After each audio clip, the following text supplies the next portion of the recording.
For our first adventure of the year, we're going to meet the city where we can see the ancient, majestic Grand Palaces, the lively street of Cowson Road, where street foods and its people are legendary.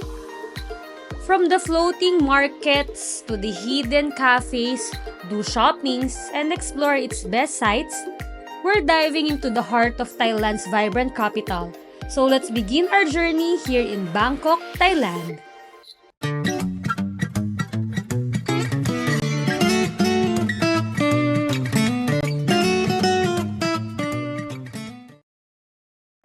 We're flying with Cebu Pacific going to Don Muang, one of the international airport in Bangkok, and the other one is the Suvarnabhumi. The flight duration is 3 hours and 30 minutes, so may time ka pa para matulog sa plane. We're just arrived! We arrived at your destination. When you arrive in Thailand, you'll be need to fill out an arrival card and present your passport. Good news for the Filipino passport holders, we can stay in Thailand visa-free for up to 30 days if we're traveling for tourism. No visa is needed. The next thing you need when you arrive is Thai bath.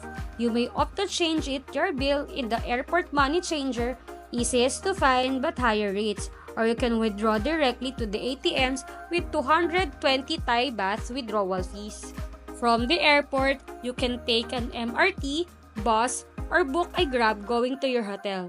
This is the most convenient way, just like what we did. Tapos, split na lang ang gasto sa pamasahe kung ilan kayo sa group. We're staying in Phra Nakhon Hostel for 3 days and 2 nights. This is near Cowson Road. 24 hours ang reception, kaya kahit late ka na dumating, may mag-a-assist sa'yo dito. At kung madami kang luggage na dala, don't worry, may elevator sila.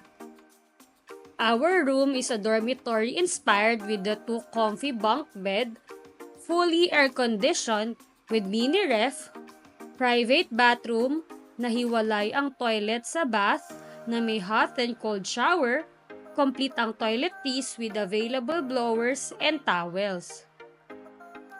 The night is still young, so let's start exploring the nearby places around our hostel. 5 to 10 minute walk from our hostel is the Cowson Road. This is the one of the liveliest streets in Bangkok. Something you'll definitely notice here, weed is everywhere since Thailand legalized cannabis in 2022.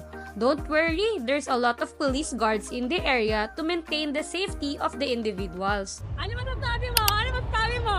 Buhay na buhay ang gabi! Ano? Buhay na buhay. Bahay! It's 2 a.m. Klaro, na! mapa. Grabe! Ito ang party. Ito yung party.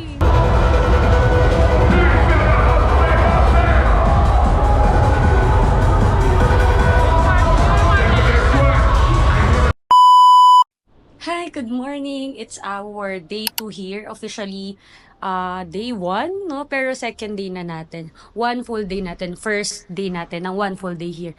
Today is Sunday, so tayo ay pupunta sa weekend market. Weekend market, Chatuchak. So yan, dun tayo pupunta ngayon. So open lang si Chatuchak during weekends. Kaya igagabi natin yung opportunity na yon to take the chance. Kung ano ba yung makikita or mabibili natin in Chatuchak Market. So tara, let's go. Mag-book muna tayo ng Bolt papunta dun.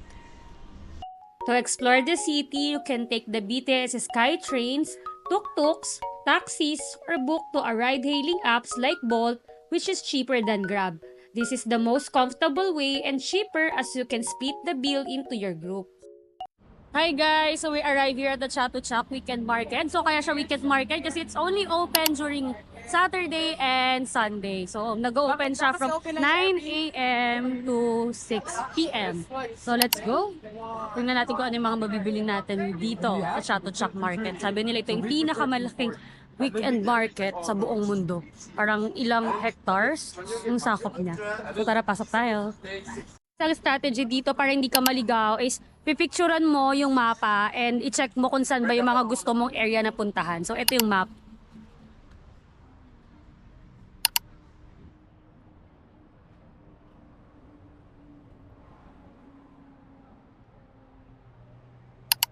Dahil maaga pa, kailangan natin mag-energize. So kain muna tayo.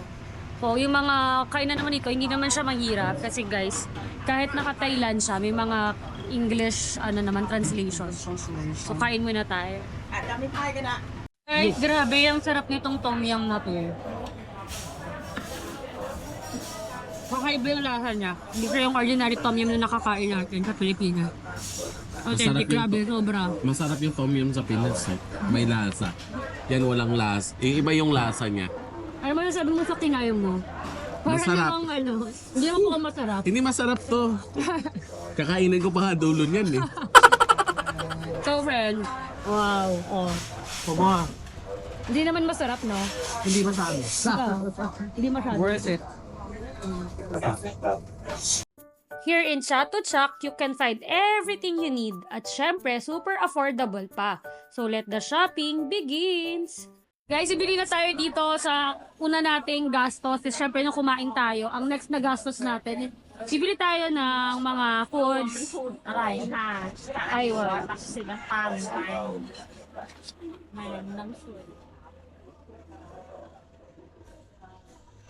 So, they have the promo of buy 5, get 1 free. Yeah, for only 500 baht. Guys, may free taste naman sila dito para matikman mo kung ano yung mga pwede mong bilhin. Hindi ko pa mabubusog ka ma. Diyan mo na lang free taste. Guys, pagkatapos kong baka bilhin ng mga food, dito naman tayo sa mga singhot-singhot. Ayan, nasa tita, bibili tayo ng mga pang singhot-singhot. Ayan. So, dito tayo sa Three Brothers. Hi! Yes, and local project. Like this, one you put these in and stuff it up, my way. Ang gamo, Yes, guys! man, you can go for a headache, you can go for the neck pain, it's a body. Not body, but you can use for stomach pain, yes. Okay. Like this. I'll get that food, please. Okay? How much is that? At how much? 65 65. baht. Grabe, ang bilis ng mga pangyayari guys. Nakabili na tayo ng pagkain sa mga singhot-singhot. Yan. So, mga damit naman yung itry natin i-check. Tara! So guys, kunwari pala naubusan ka na ng cash, no? So tumatanggap pala sila dito ng credit card. Some of the stores dito may mga POS sila. So credit card and GCash, no? Tumatanggap din sila dito. So don't worry yung mga walang cash. Pwede po tayo ditong bumili using your GCash and your credit card. Tapos guys, yung mga gamit na katulad nito is mga nasa 250 to 350 isang set na siya. So 150 kapag ka-top lang. So, but to ha, lalagay ko na lang dito yung conversion. So, mga ganun yung mga average yung mga dresses nila. Both male and female. Ayan na, mga pagoda ng mga akla. Mga nag-milky na sila. So, pag napagod kayo, don't worry. May mga fresh coconut juice dito. Ganyan, mga Thai milk tea na pwedeng, pumaho ng ayong, mga uhaw. Ayan, dahil mga pagod na kami, ang next stop namin, magpapamassage kami. So, may nabook kami na massage sa Klook, no? Ilalagay ko na lang sa description box yung link nung kung saan kami magpapamassage. So, dahil napagod ng mga akla, tara, let's go pamassage tayo para naman ma-experience natin yung authentic na Thai massage. I purchased this 60 minutes full body Thai traditional massage plus herbal compress in Klook for only 1,300 pesos. For two na ito mga beshi ha. So meaning nasa 650 pesos lang each person. Pero kung dito mo mismo ito ipapurchase, it will cost you 720 baht per person or 1,200 pesos. So are you ready to experience the authentic Thai massage? I'm so pagod. Sorry. Pagod, second day pa lang be. Hindi sa life, friend. Sa life? Oo, sa life kasi. Sa life. How about you? So excited. So Sana excited. lalaki. Sana lalaki. So yan, dito na kami. Magpapamassage na kami. 12:30 PM yung schedule namin. So yun, medyo pagod na ang mga akla. Kaya kailangan, deserve namin ito. Authentic Thai massage. So let's see kung paano tayo ibalibag dito. Banat-banat yung buto. A few moments later. So we just finished our 1 hour authentic Thai massage. Sobrang sulit guys. Grabe. Alam mo, nakakatawa kasi yung therapist lagi sa akin tinatanong, are you okay? Are you okay? Kasi ang liit ko, ang petit ko. Tapos, sobrang yung stretching. Pero grabe, sobrang worth it, guys. Grabe yung authentic talaga na Thai massage. Super tanggal lahat ng O may pa, free pa sila na hot tea and snacks. What is this? What is that? Kiwi. Kiwi. Ito naman ang experience. Ang sarap. Worth it yung 1 hour. And Tapos mo free, ano ba? Oo, tapos may free snacks pa sila. Ayun pa oh, meron pa silang ganito na binigay sa amin. Free daw, take home. hindi ka parehas yung natin. Grabe no, yun talaga. Hindi ka na makakapag-cryo. So after massage guys, ayan, continue tayo sa shopping. So, tara, punta tayo ngayon sa Central World. It's pa yung mga katabi-tabing mga mall-mall dito. Kasi dito tayo sa Thailand. So, maraming shoppingan dito. So, let's see kung anong mabibili natin. We're continuing our shopping journey here in Bangkok. The best part, walang hassle sa traffic dahil gagamitin natin ang elevated skywalks na connected sa bawat top shopping malls here in Bangkok like Central World, Big C, Platinum Mall, at Palladium Mall. Hi guys! So we're currently here at the Jod Fairs, no? Kanina, nakapagpamassage tayo, then bumili lang tayo kanina sa Big C and umikot and napagod na ang mga akla. Kaya umuwi muna, tapos nakatulog kami. Pero ito ngayon, magpo-food trip na kami dito sa Jod Fair. So let's find out kung ano yung mga makakain natin dito. Ang goal is makapag-try kami ng mga insects dito, no? And yun, yung mga challenges na pwede nating magawa dito. So let's see, ang daming tao kasi weekends ngayon. Tara, dito na rin tayo magde-dinner. Jod Fairs is one of the trendiest and most famous night market here in Bangkok. Dito nyo makikita ang mga delicious Thai street food, trendy fashion finds, and mga pampasalubong. This is open daily from 4 p.m. to 12 midnight. Over 600 stalls na may street food, fashion souvenirs, at live music. So guys, ang una natin itatry na food dito sa Jod Fairs is itong roti. So let's see kung anong lasa niya. Try natin. Try it! Mainit pa. Baka maging takoyaki to, no? Yung mapapasok-pasok yung bibig mo.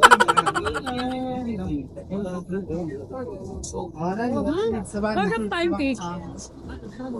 Ngayon nasa niya, parang siyang pancake na may nothing special. Parang siyang pancake.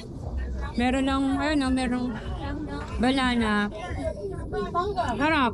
Pwede na. 90 baht. Ito na yung fried insect. Let's try this, guys.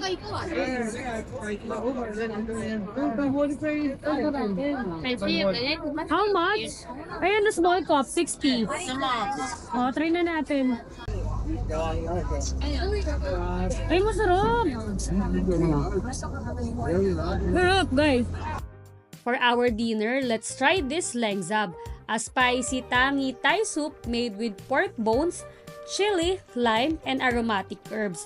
The word leng refers to pork spine bones, which are simmered until tender, while zab means delicious and spicy. Grabe guys, oh, yung bone, yung collarbone ng Hi guys! So it's currently 11 p.m. na and mga nasa labas sa mga bakla dahil tayo ay naghahanap ng bar pa. Siyempre nandito tayo sa Bangkok, no? Party-party mga people dito. Weekends ngayon, kaya nightlife is a must dito. So tara, kung may mahanap tayo na rooftop bar, dun tayo ngayon. Yun ang ating pupuntahan for this nightlife. Draw! Swing Bar is one of the rooftop bar in Bangkok that opens at 5 p.m. to 12 midnight. It offers a stunning view at night of the historic palaces, making it a favorite spot for both locals and tourists seeking a unique vantage point of city's landmark. Unlike the Khao San Road that you find chaotic, this rooftop bar is for the chill one. Hi guys! Good morning! So yan, nagpe-prepare na ang everyone. Ang mga bakla. Kasi kami ay magpapalas for today's video. Ayan. So bawal sa palas na naka-short and kita ang ating mga elbow. So dapat, and shoulder. So dapat naka-jacket and all. Pero kami, since nag-rent kami ng costume yun. So, pwede kami pumasok. So, pagdadamit kami mamaya ng pang-Thai costume. Pinurchase namin sa Klook. So, ilalagay ko na lang sa description box kung saan ko siya pinurchase. So, see you later guys sa Temple Thai for today. If you want to experience traditional Thai culture and take stunning photos, renting a Thai traditional costume or Chut Thai is a must. Many places in Bangkok offers affordable and convenient rental services for tourists. In our case, I booked this on Klook for as low as 850 pesos or 500 Thai baht for a full set of costumes including accessories, hairdo, and makeups. You can wear these as early as 9 a.m. to 3 p.m. Renting a Thai costume is fun and unique ways to immerse yourself in a Thai culture. O ayan, ready na tayo. Wat Arun, also known as Temple of Dawn, built in 17th century, played a key role in Thailand's royal and religious history. This is open daily from 8 a.m. to 6 p.m. Entrance fee is 200 Thai baht or 344 pesos. Comes with free bottled water. Hi guys! So yan, tapos na kami sa palace. And sa Wat Arun, no? Yun yung una naming palace na pinuntahan. Right now, we're going to Tip Samay to have our lunch. So, check natin kung ano ba yung lunch natin for today. So, yan. Walking distance lang kami from the mga kainan. Ayan. Puro mga kainan na itong kahabaan na to. So, dito rin tayo dumaan nung isang gabi. Papunta tayo dun sa rooftop bar. Sarado na. Pero ngayon, no, ang dami ng mga open na mga kainan, pharmacy. Ayan. Parang downtown. So, let's see. Let's see tayo. If you're looking for the best pad Thai in Bangkok, Tip Samay is the most famous and historic spot to try it. Established in 1939, this legendary restaurant has been serving authentic and Michelin-recognized pad Thai for decades. The best i-partner dito, ano pa nga ba? Di itong authentic Thai milk tea. Thai milk tea and Traditional Thai coffee. The best way to end our Bangkok trip, a relaxing walk along the Icon Siam riverside, enjoying the breathtaking view of the Chao Phraya River, and riding a boat. Hi guys! So, ngayong hapon, ang ating gagawin, sasakay tayo dyan sa mga passenger yung sa taas. So, pabalik tayo ng hotel natin using yung, passenger boat na yan. So, makikita natin yung mga iba't ibang mga sites dito. Yan. Para siyang hop-in, hop-on na bus. Pero, boat siya. So, tara, sakay tayo. Hi guys! Ayun, sasakay na tayo ng ating bangka. Magsa-sightseeing tayo sa boat sightseeing, mga besh. Let's go! Muna tayo sa tok-tok. It's a passenger boat, mga beshi, and we're going to Tachang. So, 40 baht yung ticket natin, mga beshi. Dito tayo sa tok-tok. Nice. So, this is the Icon Siam, mga beshi. Ay, ito yung may food, mga besh. Kung gusto nyo mag-cruise na may food din yun. Yan ang bongga. Pero medyo matagal yan, no? Medyo matagal yan, pero yung bongga talaga. Tayo na lang tayo. Basta makita lang natin yung Ilog Pasig.